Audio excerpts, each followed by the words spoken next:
Hello there everyone, it's Haz here and I'm back with another Kuni Crossworlds video. Today we'll talk about abilities, skills, skill books, and how to acquire them, what you should be doing if you haven't unlocked your third active ability yet, or you don't even know what activities give you new skills that you should not miss. Note that some abilities are not possible yet to acquire without progression, and it's also not possible to buy them from the shop in case someone's thinking about that. These abilities will unlock as we progress the game. Before we start, I'd like to quickly mention a feedback I sent on the official Discord regarding their Asterite system and the current state of the shop they introduced, as I think it is sucking a lot of fun out of the game and is unfair to the global fanbase. You can see a Discord link on my channel, the description of this video, and the pinned comment. Now let's start with the basics. To learn additional abilities or upgrade your current ones in Ni no Kuni, you have to acquire skill tomes. Monsters can either drop you a skill tome that immediately can unlock or raise the level of your ability, or else they can drop skill pages which need to be accumulated to a certain amount, such as 12 fire magic pages exchanged for 1 firecracker skill tome. Whether you aim to upgrade or just learn an ability, it still requires the same skill tome, so it is not enough to just farm them once. If you aim to upgrade the ability to be better, you will need to continuously acquire more tomes. The higher level you reach with a skill, the skill tomes required to unlock the next level will also raise in rarity, making it harder to reach the desired level 10. For a quick example, the 1-star fire tome for Firecracker is enough to level it all the way to level 4. But from level 5 to 7, you will need a 2-star of the same fire tome to continue progressing Firecracker. This is the part where not only proper farming technique is recommended to farm the right books or pages, but player trading will enter the scene to exchange certain items with others. The game fortunately has an excellent exchange system where players will be able to trade with each other through market stalls and trade the items they need. Let me use Firecracker once again for simplicity. We know we can learn and level up Firecracker until level 4 using 1-star fire page tomes. But let's say you have 1 spare skill tome and you'd like to continue leveling up Firecracker. At this point, you will need a 2-star rarity fire magic tome to do so. So what can you do?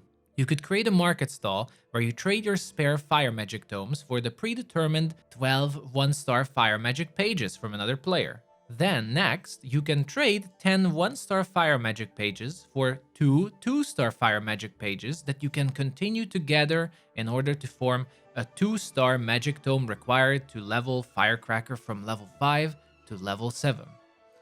These are the basics of progression and trading for skill pages and skill tomes in Ni no Kuni. So, where can we acquire pages or magic tomes? This question has multiple answers, but I'll go through all of them. If you check your character's active skill list, you will see that there are 2 categories of abilities, class-specific and universal, and the different abilities are acquired from different sources. You can actually check this by holding down the mouse button on an ability and click on the source button. This will tell you exactly where you can get it from, unless it's not in the game yet. One of these places is the Chaos Field. I already talked about the Chaos Field in my previous videos.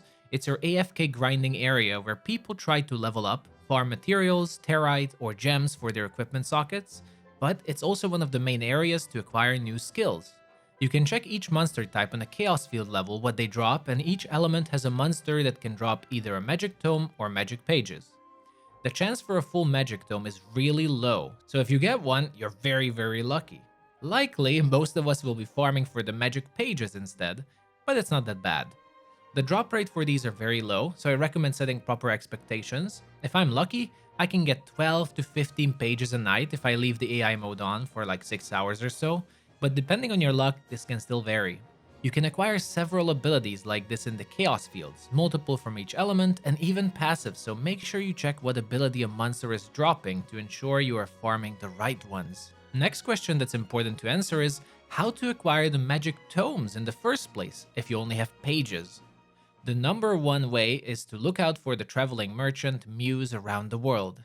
She will travel between different areas and stay around for a couple of hours with a random selection of goods in her inventory available for players across the whole server.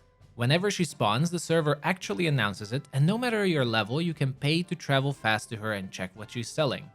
This is obviously random, but she's always guaranteed to sell magic tomes, so it's not that hard to find her selling the tome you need. You just need to keep checking what she's selling until you succeed.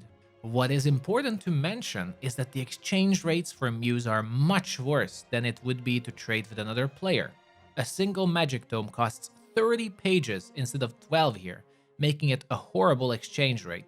But since you cannot guarantee that another player is willing to trade a magic tome for your pages specifically, especially this early in the game, you're frankly out of options. There are other ways of acquiring magic tomes without any sort of grind or farming, though the chances for them are lower, and these are usually the rare abilities. Dimensional boundaries are your 5-man dungeon, and each time you use a ticket, you'll be rewarded at the end of the dungeon from the loot pool that you can check on the dungeon screen. In our case, we only have Natrum's Lair, and you can see on the right side that Fire Pillar Magic Tome is one of the rewards you can get if you're lucky. The great thing here is that as far as I know, these tomes have no rarity, so you don't have to exchange between 1-star and 2-star versions of them, and you can level them up all the way to 10, given you are lucky enough to get all those tomes. Possibly the rarest skill books in the game can be acquired from the other daily source, which are world bosses. Note that these skill books are actually not possible to get right now, since if you check, you'll see that magic tomes only drop from the tier 3 level 79 Ardor. And so this is very far for us at the moment. But these are the very rare class-specific magic tomes that I talked about in my free-to-play tier list video, such as Warcry or the best stun ability for Witch. Since these books are also impossible to get right now, they also haven't included the pay-to-win alternative to get them in the shop. So these abilities are straight up unavailable at the moment, but at least I wanted to show where they are. Once we get there, these are going to have extremely low drop rates, so once again, set proper expectations. But there is another activity that can reward you with rare abilities, and it's not as limited as our dungeons and world bosses, and that is the Genie of the Cauldron. The Genie can be found in the middle of Evermore, and it is a sort of lottery minigame, but fortunately, it's all free and can include magic tomes in its rewards. The short of this game is that you can sacrifice items from your inventory in the cauldron to generate Genie tickets, and some other not so valuable rewards. It's mostly about the tickets. For this purpose, there's a specific currency, your Fuse badges, you can probably find in your inventory. And I highly recommend using mostly these and not sacrificing your other valuable items. Playing with different combinations of badges, you can increase the amounts of tickets you are rewarded from the cauldron, and you can use them later in the lottery. Quick tip here that every day you can kick 50 jars or trees to acquire the basic bronze Fuse badges, so make sure not to miss those. The lottery appears every time enough players threw items in the cauldron, and the game begins. Each time there will be 5 items present in the lottery, but the rare items will be limited for a certain amount of winners for the whole server. Your goal is to gather up a bunch of tickets, I'm talking about hundreds here, and save them until the moment when one of the rare rewards from the Genie is something you really need, which can be rare magic tomes too, and hope you're lucky enough to win the lottery. And the last but fortunately easiest and smoothest way of acquiring abilities are the Domination Medals. In the game's medal shop, you can see that Domination Medals can be exchanged every week for several passives and class-specific abilities. The price can range from 350 to 3,500 medals, but lucky for us, these are very easy to acquire and I'm going to show you how. Domination Medals are acquired from defeating world and field bosses in the game. And if you have participated in an event, you already saw that once they die, each player is rewarded with a set amount of goodies based on their damage contribution. With world bosses, there's not much you can do. You get these medals every day as your ticket allows. But with field bosses, you're free to kill as many as you can, and depending on how often you can join the field bosses when they spawn, you can get 1,000 a day. Join a channel indicated on your minimap, and once you kill the field boss, you bagged in all the rewards. Click on the channel text and swap to the next channel. Kill the same field boss 5 or 6 times, or as many times as you are allowed, since there is a cooldown to swapping channels. This is by far the best method of gaining loads of Domination Medals that you can exchange in the in-game shop for signature abilities such as Blazing Heart of Rogue or Resurrection for Engineer. These magic tomes are limited to weekly purchases, but depending on how much your time allows, you can easily buy most of them. That is the system with which you can acquire more abilities and skills in the game, and I hope this video helped clear up all the intricacies of how it works.